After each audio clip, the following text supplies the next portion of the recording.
One of Holmes' deductions reveals that the wooden-legged man stepped in the creosote during his escape. तुम्हाला आठवत असेल की Thaddeus जेव्हा त्यांना त्या खोलीमध्ये घेऊन आला आणि त्याचे वडील मरणासन्न अवस्थेत होते, डेथ बेडवर होते, तेव्हा अचानक त्या खिडकीतून एक दाढीवाल्या माणसाने डोकावून पाहिले होते आणि तो पळून गेला होता. त्यानंतर जेव्हा हे आत शिरले तेव्हा त्या खोलीच्या त्या दाराच्या की होल मधून आपलं काय नाव डॉक्टर वॉटसन आणि शेरलॉक होम यांनी त्या की होल मधून पाहिलं तेव्हा बॉर्थोलोमीची अवस्था म्हणजे त्याचा खून करण्यात आला होता. त्याच्या गळ्यामध्ये एक काटा म्हणून आपण त्याला एक शब्द आहे तिथे वापरलेला, on his dead bed a keyhole, find an unnatural grinning face leering at them. Breaking down the door, they find the body of Bartholomew, a poisonous thorn lodged in his neck. त्याच्या गळ्यामध्ये, पार्थोलोमीच्या गळ्यामध्ये एक poisonous काटा फसवलेला होता, म्हणजे एका विषारी काट्याने त्याचा गळा भेदून त्याचा खून करण्यात आला होता. अशा प्रकारचं चित्र त्यांनी त्या की होल मधून पाहिलं होतं. कोणी डॉक्टर वॅटसन आणि शेरलॉक होमनी. आणि म्हणून त्याचा संदर्भ या पॅसेजची आहे मुलांनो. काय म्हणते वाक्य, पुन्हा वाचतो आहे. वन ऑफ होम्स डिडक्शन्स म्हणजे तर्क, अंदाज, guess. One of Holmes deductions reveals that the wooden legged man stepped in creosote during the escape. Creosote म्हणजे काय म्हणू आपण त्याला, कोळशापासून बनवलेलं एक विशिष्ट प्रकारचं काळ्या रंगाचं तेल, त्याला क्रिओसेट म्हटलेलं आहे. आलं लक्षात. Creosote is a typical oil made up of कोळशापासून तयार झालेलं काळ्या रंगाचं तेल किंवा द्रव पदार्थ, त्याला म्हटलं आहे क्रिओसेट. मग वाक्याचा अर्थ काय निघेल, one of Holmes deductions reveals that the wooden legged man stepped in creosote during his escape.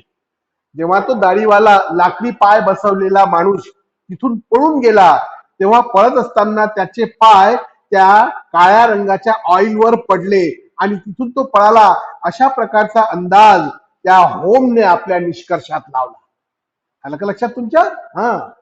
Sherlock होमने असा अंदाज लावला की तो लाकडी पाय बसवलेला माणूस ज्या परिसरातून पळाला किंवा ज्या रस्त्याने पळाला त्याच्या पायाला ते काळ्या रंगाचं कोळशापासून तयार झालेला द्रव किंवा एक विशेष प्रकारचं तेल त्यांनी त्याचे पाय भरले आणि मग त्याच्या पायाचे ते पाऊल खुणा पुढे पुढे दिसल्या त्यांना.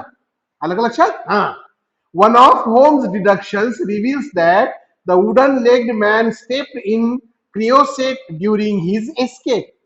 Following up on this lead म्हणजे काय म्हणून त्याला आपण एक त्याला क्ल्यू, त्यांना ही क्ल्यू भेटला. कोणता, following up on this lead, या पाऊल खुणांचा मागोवा घेत.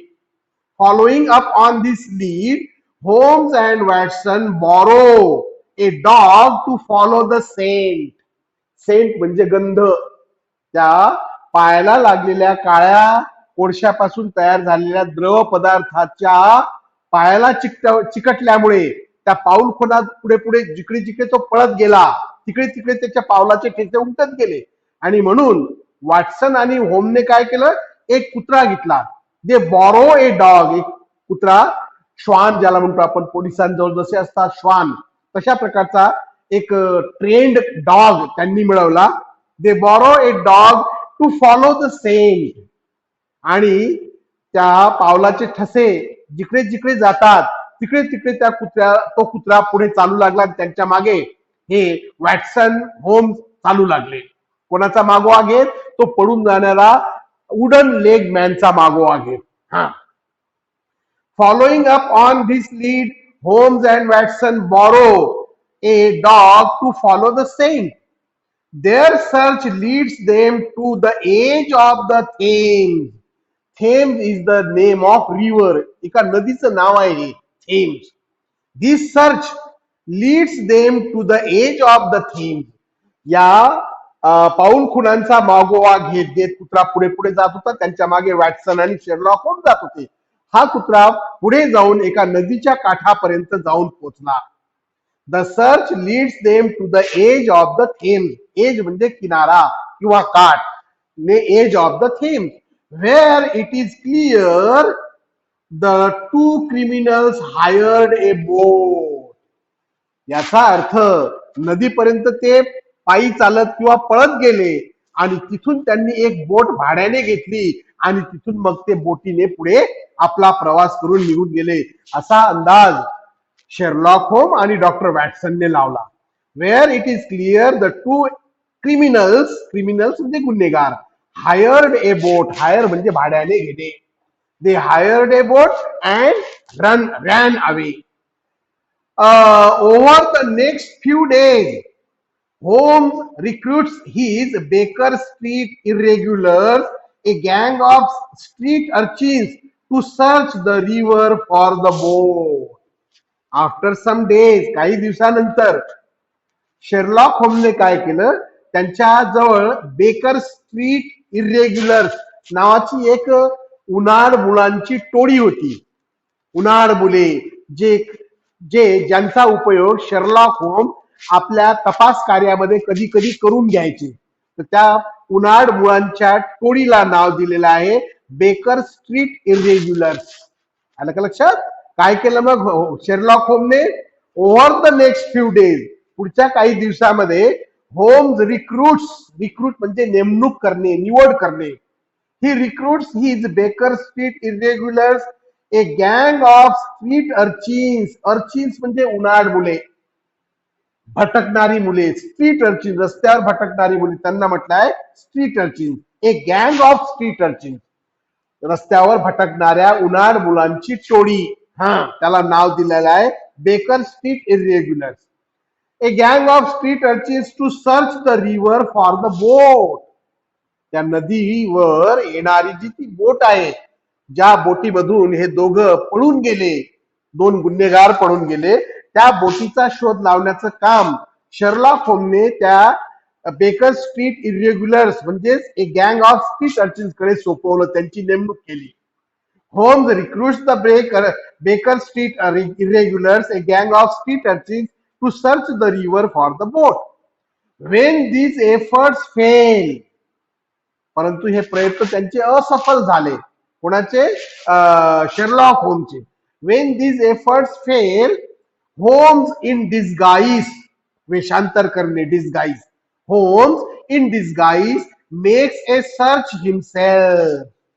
शेवटी जेव्हा त्या बेकर स्ट्रीट इरेग्युलरच्या टोळींचा हा प्रयत्न असफल झाला, तेव्हा शेरलॉक होमने स्वतः वेषांतर केलं आणि त्या बोटीचा शोध ते स्वतः घेऊ लागले. He makes a search himself and discovers that the boat, the Aurora, has been camouflaged. शेवटी त्यांनी वेषांतर करून त्या बोटीचा शोध घेतला आणि त्यामध्ये ते यशस्वी झाले. He discovers that boat, the name of the boat is the Aurora. Aurora नावाच्या त्या बोटीचा शोध त्यांनी स्वतः घेतला, परंतु the boat has been camouflage. त्या बोटीची फक्त त्यांनी कामापुरतीच उपयोग केलेला होता. ती युक्ती त्यांनी फक्त त्या कामापुरती वापरली होती. त्यानंतर ती बोट पेंडिंग राहिली, म्हणजे तिचा वापर त्यांनी पुन्हा केला नाही. It has been camouflage. Next passage. That night, त्याच रात्री आणखी एक दुसरी घटना घडली मुलांनो. That night Holmes, Watson and several officers pursue the Aurora in a police barge. Barge म्हणजे होडी, नौका, जिला वल्लवलं जाते तिला बार्ज असे म्हणतात. आलं का लक्षात? बोट आणि बार्ज मध्ये फरक आहे मुलांनो. बोट ही यंत्राच्या सहाय्याने पुढे चालते आणि बार्जला वल्लवावं लागतं, त्या म्हणून तिला बार्ज असं म्हणतात, ज्याला आपण मराठीमध्ये होडी म्हणतो. तर शेरलॉक होमने त्या होडीचा पिच्छा सोडलेला नाही, जिचं नाव अरोरा होतं आणि जिचा उपयोग त्या दोन गुन्हेगारांनी पळून जाण्यासाठी केलेला होता. ऍक्च्युली ती बोट नदीमध्ये होती, परंतु तिचा उपयोग एकदाच केलेला असावा असा त्यांचा अंदाज होता. परंतु त्याच रात्री त्यांनी तिच्यावर आणखी पाळत ठेवली त्या बोटीवर. That night Holmes, Watson and several officers pursue the Aurora in a police barge. पोलिसांची एक चमू शेरलॉक होमने सोबत घेतली. शेरलॉक होम, वॅटसन आणि पोलिसांची एक टोळी हे सर्वजण एका होडीमध्ये बसले आणि त्या अरोराचा पाठलाग करू लागले की खरोखर ही बोट या गुन्हेगारांचीच आहे की दुसऱ्या कोणाची आहे याचा शोध घेण्यासाठी ते तिचा मागोवा घेऊ लागले. That night Holmes, Watson and several officers pursue म्हणजे पाठलाग करणे, pursue the aurora in a police barge. They gradually overtake the boat. हळूहळू बोट ती पुढे जात होती अरोरा नावाची. हळूहळू यांनी आपली होडी त्या बोटीच्या पुढे केली, म्हणजे तिला ओव्हरटेक केलं. दे ग्रॅज्युअली म्हणजे हळूहळू, slowly, they gradually overtake the boat which contains a wooden legged captain and a small pygmy native from the Andaman Islands. जेव्हा या पोलीसची बोट जिला आपण बार्ज म्हणू, शेरलॉक होम, वॅटसन आणि पोलिसांची टोळी हे त्या बार्ज मध्ये प्रवास करत होते, जेव्हा त्यांनी त्या अरोरा नावाच्या बोटीला ओव्हरटेक केलं तेव्हा त्यांना दिसलं की त्या अरोरा नावाच्या बोटीचा कॅप्टन हा तो वुडन लेग्ड मॅन आहे. वुडन, ज्याचा पाय लाकडी आहे तोच आहे. अँड त्याच्यासोबत आणखी एक दुसरा आहे, pygmy native from the Andaman island. Pygmy म्हणजे ठेंगणा. एक ठेंगणासा अंदमान बेटावरील स्थानिक मनुष्य त्या वुडन लेग्ड मॅन सोबत त्या बोटीवर आहेत, म्हणजे दोघं व्यक्ती आहेत. याची प्रत्यक्ष पाहणी त्या लोकांनी केली. आलं का लक्षात तुमचे? हा. They gradually overtake the boat which contains a wooden legged captain and a small pygmy native from the Andaman Islands. The native attempts to shoot Holmes with a blowpipe. Blowpipe म्हणजे विशिष्ट प्रकारची होममेड गन, त्याला ब्लोपाईप असे म्हणतात. बनवलेली बंदूक, हाताने बनवलेली किंवा तयार केलेली बंदूक. That native pygmy man, that small pygmy man attempts to shoot Holmes with a blowpipe. जसं त्या पिग्मी मॅनने या बार्ज मध्ये प्रवास करणाऱ्या लोकांना पाहिलं, त्यातल्या विशेष म्हणजे शेरलॉकला पाहिलं, होम्सला पाहिलं, त्याबरोबर त्याने आपली बंदूक उचलली आणि शेरलॉक होमवर निशाणा साधला. The native attempts to shoot Holmes with a blowpipe and it consequently shot down by both Holmes and Watson. Home and Watson बंदूक आपल्या रिव्हॉल्वर निशी तयारच होते. जसं त्यांच्या लक्षात आलं की त्या अरोरा बोटीवरचा तो स्मॉल पिग्मी मॅन त्यांच्याकडे बंदुकीने निशाणा लावतो आहे, तो लावेल याच्या आधीच या दोघांनी त्याच्यावर गोळी झाडली आणि तो तिथेच ठार झाला. The native attempts to shoot Holmes with a blowpipe and it consequently म्हणजे परिणामतः shot down by both Holmes and Watson.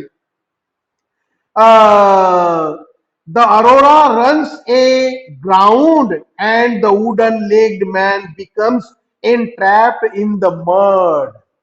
जशा दोन गोळ्या वॉटसन आणि शेरलॉकने त्याच्याकडे चालवल्या, मारल्या, तसा तो पिग्मी मॅन जो होता स्मॉल, त्या अरोरा नावाच्या बोटीवर तिथेच ठार झाला, पडला. हे पाहिल्याबरोबर तो घाबरला. कोण? Legged man, wooden legged man घाबरला आणि त्याचं संतुलन बिघडलं आणि ती बोट किनाऱ्यावरील चिखलात जाऊन फसली. आलं का लक्षात? The Aurora runs aground. ती अरोरा नावाची बोट जमिनीवर त्या किनाऱ्यालगत चिखलामध्ये फसली. And the wooden legged man becomes entrapped in the mud. जशी ती बोट जाऊन चिखलात फसली तसा तो वुडन लेग्ड मॅन त्याहून निघून पळण्याचा प्रयत्न करू लागला, परंतु चिखल असल्यामुळे त्याचे पाय त्या चिखलात फसले. And subsequently he is captured. आणि शेवटी त्या वुडन लेग मॅनला पोलिसांनी पकडले. Yes, he was captured. Next passage. The wooden legged man whose name is Jonathan Small. Wooden legged man, लाकडी पाय बसवलेला माणूस, त्याचं मूळ नाव होतं जोनाथन स्मॉल. इथे स्मॉल शब्द पहा मुलांनो, याचा एस कॅपिटल आहे, म्हणजे त्याचं ते आडनाव आहे. पुढे पुढे जोनाथन शब्द न वापरता फक्त स्मॉल शब्दात वापरलेला आहे लेखकांनी, तेव्हा आपण त्याचा अर्थ काय काढायचा? जोनाथन स्मॉल, ए पर्सन्स नेम. आलं का लक्षात? हा. The wooden legged man whose name is Jonathan Small is brought back to Baker Street along with an iron box which was found on the boat. जेव्हा त्या वुडन मॅनला पोलिसांनी अटक केली, त्याचे नाव जोनाथन स्मॉल होते, त्याला पोलीस आणि शेरलॉक होम वॅटसन घेऊन बेकर स्ट्रीट मध्ये आले. बेकर स्ट्रीट हा एक असं ठिकाण जिथे शेरलॉक होमचं ऑफिस होतं, त्या ऑफिसला ते त्याला घेऊन आले. He was brought back to Baker Street along with the iron box, लोखंडी पेटी, along with the iron box which was found on the boat. ज्या अरोरा नावाच्या बोटीतून हा जोनाथन स्मॉल आणि तो पिग्मी मॅन प्रवास करत होते पळून जाण्याचा, त्याच बोटीवर एक लोखंडी पेटी सुद्धा त्यांना सापडली पोलिसांना. ती पेटी त्यांनी जप्त केली. ती पेटी आणि तो जोनाथन स्मॉल यांना घेऊन ते बेकर स्ट्रीट मधल्या आपल्या ऑफिस मध्ये आले, शेरलॉक होम, वॅटसन आणि पोलिसमॅन. मग काय घडलं पहा. Captain Small proceeds to relay the story of the Agra treasure. Captain Small, Jonathan Small, a wooden legged man, लाकडी पाय असलेला तो माणूस म्हणजे जोनाथन स्मॉल, त्याला आता शब्द वापरला Captain Small. Captain Small proceed म्हणजे पुढे सांगणे, प्रोसीड टू रिले, रिले म्हणजे सांगणे, the story of Agra treasure, आग्र्याचा हा खजिना त्यांनी कशा प्रकारे लुटला ही गोष्ट आता तो म्हणजे कोण? जोनाथन स्मॉल द कॅप्टन सांगू लागला. आपला काय नाव त्याचं, शेरलॉक होम आणि वॅटसन आणि काही पोलिसमॅन यांना तो आपली कथा सांगू लागला, स्टोरी सांगू लागला. To relay the story of Agra treasure which began when he was stationed as a fortress gatekeeper in India. हा जो जोनाथन स्मॉल आहे, वुडन लेग्ड मॅन, हा आपली कथा सांगू लागला, कशा प्रकारे आम्ही आग्र्याचा तो खजिना प्राप्त केला किंवा लुटला. ही त्यावेळीची गोष्ट आहे जेव्हा हा जोनाथन स्मॉल याची नेमणूक एक बहादूर गेटकीपर म्हणून भारतात करण्यात आली होती. ही वॉज स्टेशन म्हणजे तैनात करणे किंवा नेमणूक करणे. काय म्हणून? Fortress gatekeeper in India. भारतातल्या एका ठिकाणी, एका ऐतिहासिक स्थळाच्या ठिकाणी या जोनाथन स्मॉलची गेटकीपर म्हणून नेमणूक करण्यात आलेली होती. तो सांगू लागला आपली आत्मकथा. स्मॉल एक्सप्लेन्स, स्मॉल शब्द आला आता. स्मॉल म्हणजे कोण? Jonathan Small, captain Jonathan Small. Small explains that he was approached by 3 Arab guards and offered a share in a great fortune if he would help them murder the man who carried it. गेटकीपरची नोकरी करत असताना एकदा काय घडले,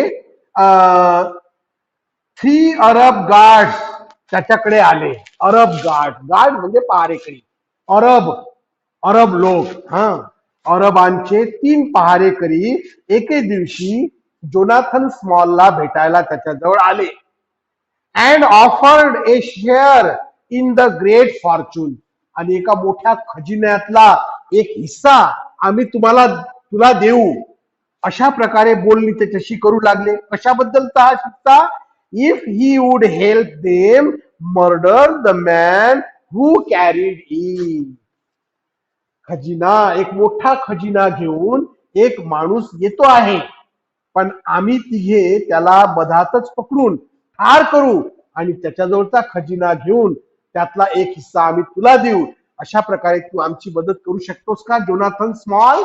अशा प्रकारची एक offer त्या 3 अरबांनी या जोनाथन स्मॉलला दिली. आलं का लक्षात? हा. Small explains that he was approached by 3 Arab guards and offered a share in a great fortune if he would help them murder the man who carried it. Small agreed. Small सहमत झाला त्यांच्याशी. शेवटी संपत्तीची लालच आहे ती, आणि Jonathan small हा एक सामान्य माणूस होता. जेव्हा त्या 3 अरबांनी त्याला खजिन्यातला एक हिस्सा आम्ही तुला देऊ जर तू आमची मदत करशील तर, त्या माणसाला मारण्यासाठी, आणि मग त्याचा खजिना आपण लुटून घेऊ, 4 जण वाटून घेऊ, अशा प्रकारची ही ऑफर जोनाथन स्मॉलने मान्य केली. Small agreed. When the man an emissary from a wealthy sheikh, अरबांचा प्रमुख खूप पैसेवाला शेख, ते विशिष्ट प्रकारचे लोक आहे की नाही. हा, काय म्हणाला तो? Small agreed when the man and emissary म्हणजे दूत, संदेश वाहक, त्याला एक शब्द आहे हा एमिसरी, EMISSARY. एमिसरी म्हणजे दूत, हा, मेसेंजर दुसरा शब्द त्याच्यासाठी. तर when the man and emissary from a wealthy sheikh, श्रीमंत माणूस, त्या श्रीमंत शेख या माणसाचा दूत जेव्हा त्या ठिकाणी आला, when the man and emissary from the wealthy sheikh arrived, the 3 Arabs murdered the man as Small blocked his escape. आपल्या कराराप्रमाणे जसा तो दूत, कोणाचा दूत? वेल्दी शेख, खूप श्रीमंत माणसाचा, त्या शेखचा तो दूत जेव्हा तिथे आला फाटकावर, गेटकीपरवर, आपला गेटवर, तेव्हा तिथे गेटकीपर होतात जोनाथन स्मॉल. त्यांनी त्याला रोखले, त्याला रोखून त्याला आत जाण्याची मनाई केली. तिथं रोखले तेवढ्या वेळात हे तिघे जे होते अरब गार्ड, हे लपलेलेच होते आसपास. जसे या जोनाथन स्मॉलने त्याला गेटवर थांबवले तसे ते तिघे आले आणि त्याला पकडून त्याचा खून केला, त्याला मारून टाकलं. When the man and emissary होता, तो दूत होता. कोणाचा दूत? वेल्दी शेखचा दूत. When the man and emissary from the wealthy sheikh arrived, the 3 Arabs murdered the man as Small blocked his escape. Jonathan स्मॉलने त्याला रोखले आणि तेवढ्या वेळात त्या तिघांनी मिळून त्याचा खून करून टाकला, मारून टाकलं त्याला. द 4 कॉन्स्पिरेटर्स, गुन्हेगार. आता जोनाथनही त्यामध्ये सहभागी झाला, ते तिघ तर गुन्हेगार होतेच, जोनाथन चौथा त्यामध्ये सहभागी झाले, 4. The 4 conspirators, the 4 conspirators hid the treasure but soon after were arrested for the murder of the emissary. त्या चौघांनी मिळून त्याच्याकडून लुटलेला, त्या एमिसरी करून, त्या दूताकडून लुटलेला तो खजाना किंवा खजान्याची ती पेटी बाजूलाच लपून ठेवली कुठेतरी. परंतु लगेच त्या लोकांना अटक करण्यात आली. त्या दूताचा खून करण्यासाठी त्या चौघांनाही अटक करण्यात आली. कोण चौघे? तिघ अरब गार्ड आणि चौथा होता जोनाथन स्मॉल. पुढचा passage. Small was sent to a penal colony on the Andaman island. Andaman बेटावरच्या जेलमध्ये, पिनल कॉलनी शब्द वापरलाय मुलांना इथे. Penal colony means jail. Andaman बेटावरच्या त्या जेलमध्ये स्मॉलला पाठवण्यात आले. Small was sent to a penal colony on the Andaman islands where he manage to befriend a native Tonga who became his loyal companion. Tonga हा त्या अंडमान बेटावरचा एक स्थानिक रहिवासी होता. तोही त्या जेलमध्ये असेल आणि म्हणून या जोनाथन स्मॉल आणि त्या नेटिव्ह प्लेस टोंगा यांची आपसात मैत्री झाली. आलं का लक्षात? बी फ्रेंड म्हणजे मैत्री करणे. Small was sent to a penal colony on the Andaman Islands where he managed to befriend a native Tonga who became his loyal companion. दोघांमध्ये गाढ मैत्री झाली आणि या मैत्रीतूनच तो टोंगा जो नेटिव्ह स्थानिक व्यक्ती होता तो या जोनाथन स्मॉलचा विश्वासू सोबती बनला, विश्वासू मित्र बनला.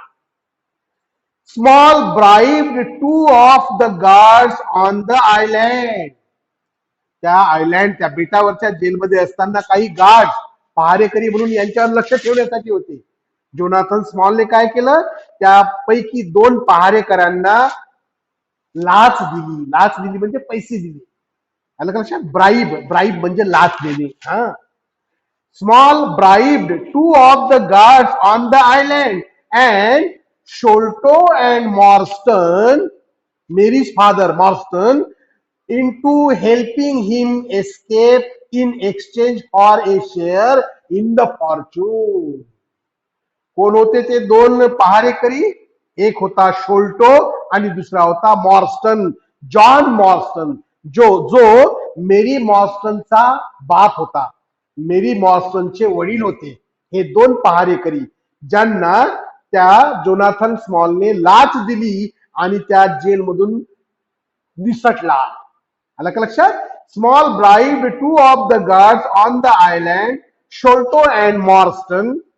सॉरी, मॉर्स्टन हा तिचा कोणा मेरी मॉर्स्टनचे वडील होते. Sholto and Morston into helping him escape in exchange for a share in the treasure, in the fortune. Fortune म्हणजे खजिना. त्या पिनल कॉलनी मधून निसटून जाण्यासाठी शोल्टो आणि मॉर्स्टन नावाच्या 2 पहारेकऱ्यांना त्या खजिन्यातील छोटा हिस्सा या जोनाथन स्मॉलने देऊ केला. आलं का लक्षात? In helping him escape in exchange for a share in the fortune. फॉर्च्यूनचा अर्थ खजिना. The two agreed and Sholto left to bring back the treasure. दोघही सहमत झाले आणि शोल्टो तिथून तो खजिना आणण्यासाठी त्या स्मॉल सोबत निघून गेला. After some time it became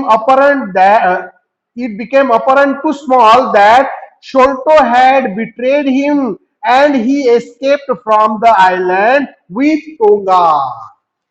आणखी ते विश्वासघात झाला मुलांनो. त्या खजिन्यात लपवलेला खजिना, त्या खजिन्यातला हिस्सा या जोनाथन स्मॉलच्या दोघांना देऊ केला होता, शोल्टो आणि मॉर्स्टनला. सोबतच त्याने शोल्टोला आपला जो विश्वासू मित्र होता कोण, टोंगा, याच्यासोबत तो खजिना आणायला पाठवला. परंतु तिकडेच काय झालं, त्याची नियत बिघडली आणि त्याने काय केलं, after some time it became apparent to Small that Sholto had betrayed him. Betray म्हणजे विश्वासघात करणे. लगेचच शोल्टोला आपलं जोनाथन स्मॉलला समजलं की शोल्टोने त्यांचा विश्वासघात केला. कसा? He escaped from the island with Tonga. टोंगोला घेऊन तो शोल्टो तिथून पळून गेला. अशा प्रकारची बातमी या जोनाथन स्मॉलला समजली. मग आफ्टर मेनी इयर्स ही घटना तिथे संपली. शोल्टो आणि टोंगा हे दोघे तो खजिना घेऊन फरार झाले, पळून गेले. बिचारा जोनाथन स्मॉल हा त्या खजिन्याशिवाय त्या ठिकाणी राहू लागला किंवा आपल्या घरी परतला. आफ्टर मेनी इयर्स, या घटनेनंतर काही वर्षानंतर, Small had track down Sholto. काही वर्षानंतर जोनाथन स्मॉलला शोल्टोचा सुगावा लागला.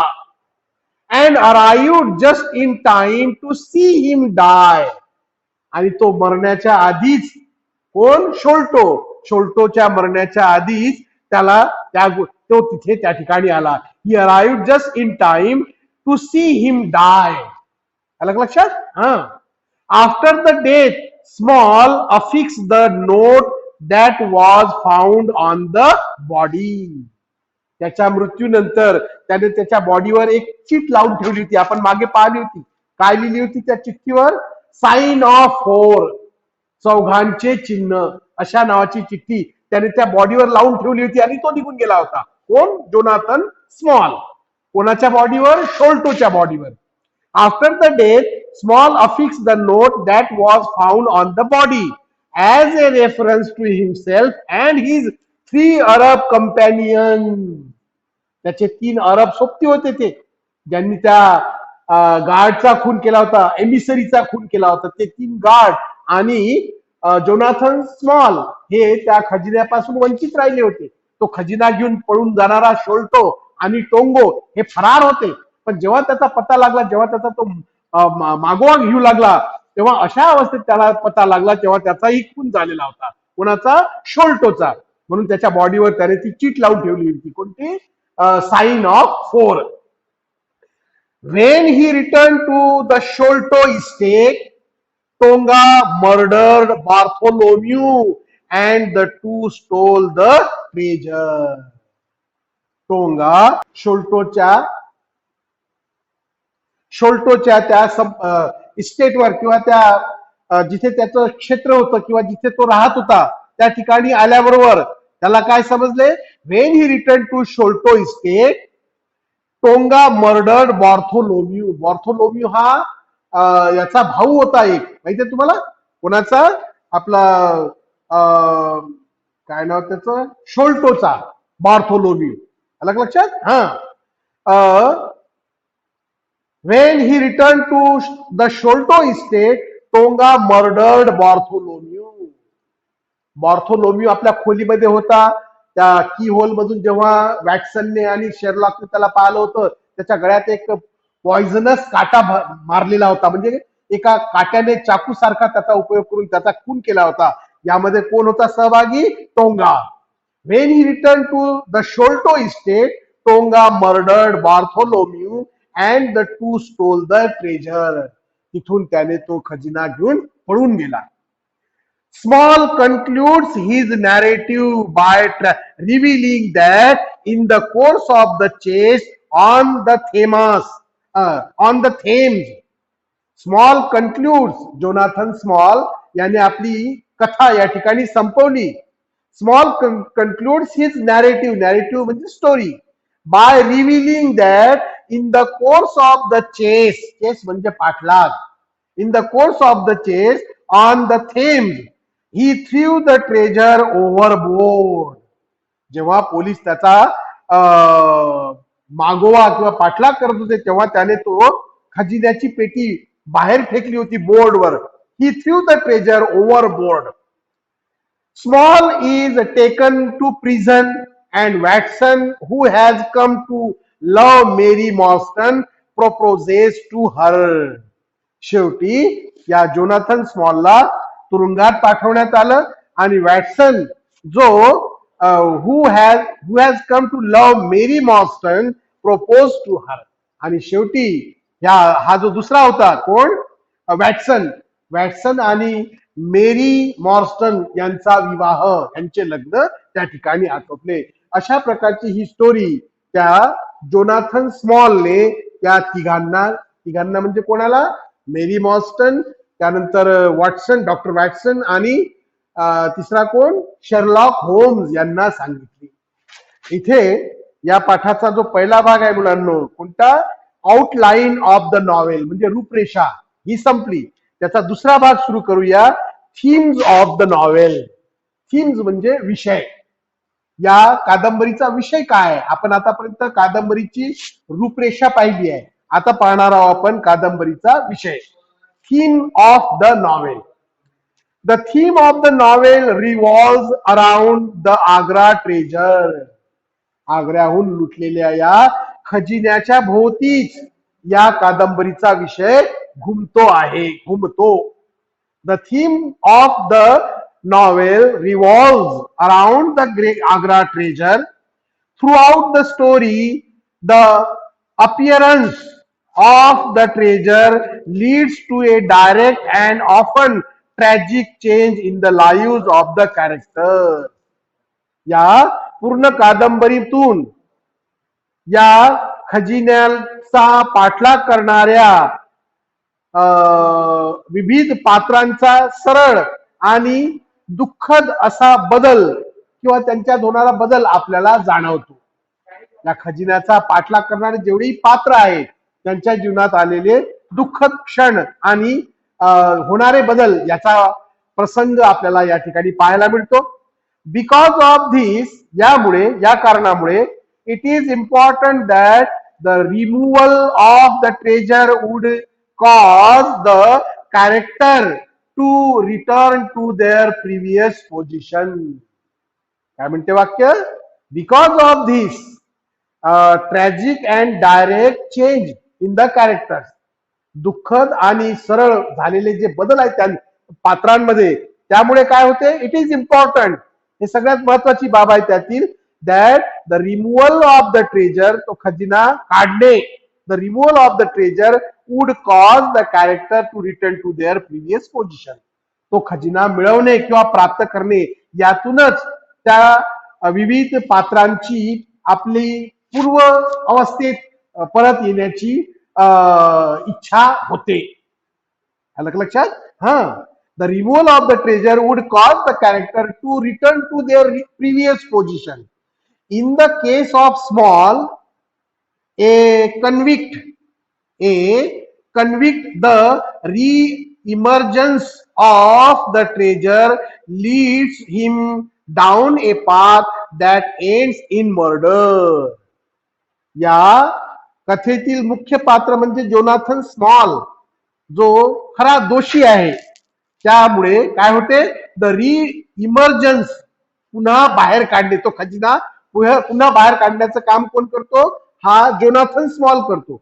Emergence of the treasure leads him down a path that ends in murder. आणि त्याचाच परिणाम काय होतो? तो खजिना पुन्हा काढल्यामुळे बाहेर पुन्हा त्याचा खून होतो, पुन्हा एका व्यक्तीच्या खुनात त्याची परिणती होते. Re-emergence of the treasure leads him down a path that ends the murder. With the removal of the treasure, he is a prisoner once again. आणि तो खजिना बाहेर काढण्याचा दुसरा आणखी परिणाम त्या जोनाथन स्मॉलवर हा होतो की त्याला पुन्हा तुरुंगात जावं लागते, तो पुन्हा कैदी बनतो. He is a prisoner once again.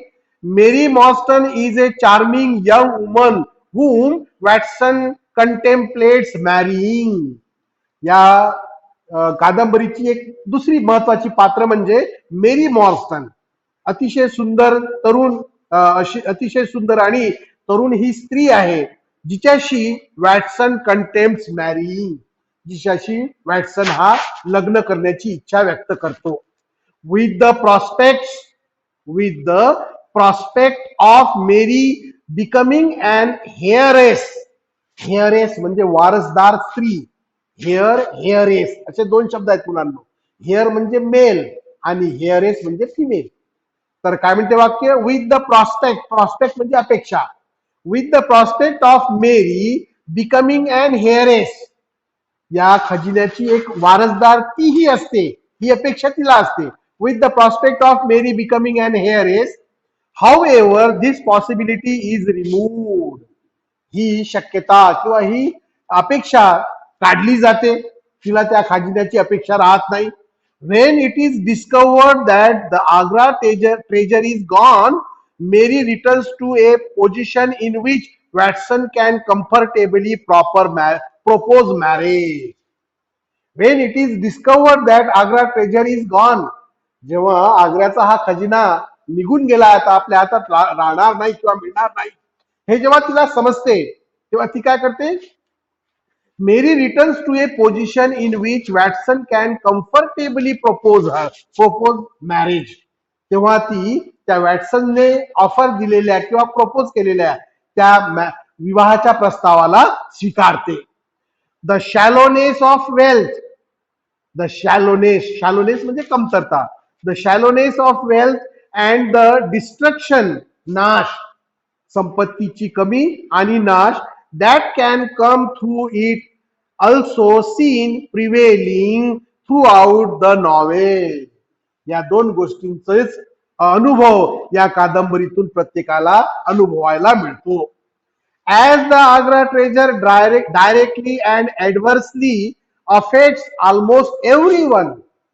या कादंबरीतील प्रत्येकावर या आग्र्याच्या लुटलेल्या खजिन्याचा डायरेक्ट आणि विपरीत असा परिणाम होतो.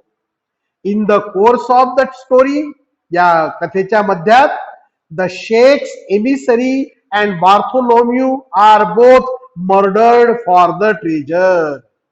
या कादंबरीमध्ये आपण दोन प्रसंग असेही पाहतो की ज्यामध्ये त्या वेल्दी शेखचा दूत आणि बार्थोलोम्यू या दोघांचा खून होतो. कशासाठी? त्या खजिन्यासाठी.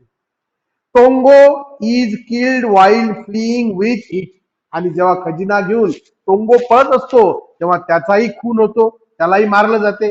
And Small is sentence to life imprisonment. Life imprison म्हणजे आजीवन कारावास.